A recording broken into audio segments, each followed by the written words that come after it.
Oh mga brother, nakasakay ako dito sa Commuter Deluxe. Pakita ko sa inyo kung gaano siya kalaki, gaano siya ka-spacious ha. Tignan nyo naman. Yung harap, yung center console na pwede nyo convert din na upuan. Kung ako lang mag-isa dito sa passenger seat, napakaluwag.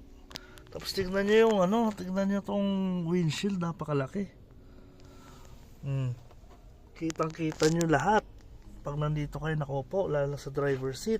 Yung mga side windows natin, ang laki rin. Talagang ang ganda ng visibility, di ba? Kung makikita nyo yung likod, ang dami na pwede isakay, napakaluwag. Tatlong rows pa yan sa likod. Panalo itong Commuter Deluxe. Napakaganda, ang ganda ng interior, ang comfortable. Ang ganda, visit nyo rin kami para makita nyo, experience nyo in person. Napakaganda.